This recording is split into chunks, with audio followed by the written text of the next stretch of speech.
అమరావతి అభివృద్ధిలో మరో ముందడుగు పడింది. 3 ఏళ్లలో నిర్మాణాలను పూర్తి చేయాలని కేబినెట్ నిర్ణయించింది. పోలవరం ఎడమ కాల్వ రీటెండరింగ్ కు ఆమోదం తెలిపింది. మరోవైపు అమిత్ షాపై విపక్షాలు తప్పుడు ప్రచారం చేస్తున్నాయని మండిపడ్డారు చంద్రబాబు. ఢిల్లీలో జరుగుతున్న పరిణామాలపై ఏపీ కేబినెట్ లో ఆసక్తికర చర్చ జరిగింది.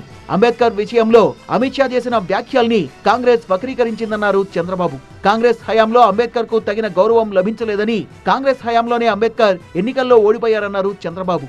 బీపీ సింగ్ హయాంలో పార్లమెంట్ ఆవరణలో అంబేద్కర్ విగ్రహాన్ని ఏర్పాటు చేశామని, అంబేద్కర్ కు ఎవరి ద్వారా గుర్తింపు వచ్చిందనే అంశంపై చర్చించాల్సిన అవసరం ఉందన్నారు ముఖ్యమంత్రి. మొత్తం 21 అంశాలపై ఏపీ కేబినెట్ కీలక నిర్ణయాలు తీసుకుంది. 3 ఏళ్లలో అమరావతిలో నిర్మాణాలు పూర్తి చేయాలని ఏపీ కేబినెట్ నిర్ణయించింది. హడ్కో ద్వారా 11,000 కోట్ల రూపాయల రుణం తీసుకునేందుకు అనుమతినిచ్చింది. జర్మనీకి చెందిన KfW ద్వారా 5,000 కోట్ల రుణానికి ఆమోదం తెలిపింది. 45 పనుల కోసం 33,000 కోట్ల నిధుల్ని ఖర్చు చేసేందుకు CRDAకు అనుమతినిచ్చింది.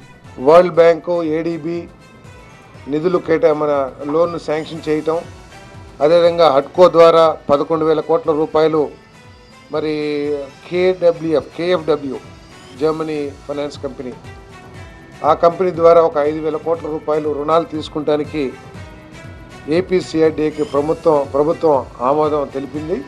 10 జిల్లాల్లోని బుడమేరు వరద ప్రాంతాల్లో రుణాల రీషెడ్యూల్ కు ఆమోదం తెలిపింది కేబినెట్. ధాన్యం కొనుగోలు కోసం మార్కెట్ ద్వారా 1000 కోట్ల రుణానికి ఆమోదం తెలిపింది. పోలవరం ఎడమ కాల్వ రీటెండరింగ్ కు అనుమతినిచ్చింది. పొంగనూరు బ్రాంచ్ కెనాల్ లైనింగ్ పనులకు ఆమోదం తెలిపింది.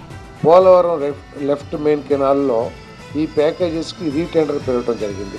రీటెండర్ పిలిచే సమయంలో ఏదైతే జ్యుడిషియల్ రివ్యూకి సంబంధించిన జడ్జి గారు ఉన్నారో ఆయన కాలపరిమితి పూర్తయిపోవటం, తర్వాత ఈ పని అర్జెన్సీ కానివ్వండి, లేకపోతే అసెంబ్లీకి ఈ చట్టాన్ని రద్దు చేసే ప్రతిపాదన వెళ్ళిన తర్వాత ఈ టెండర్లు పిలవటం జరిగింది. క్లీన్ ఎనర్జీ కోసం NTPC ద్వారా పెట్టుబడుల కోసం జాయింట్ వెంచర్ ఏర్పాటు చేసింది. 1,70,000 కోట్ల పెట్టుబడులతో విద్యుత్ ఉత్పత్తి యూనిట్లు ఏర్పాటు చేయాలని నిర్ణయించింది.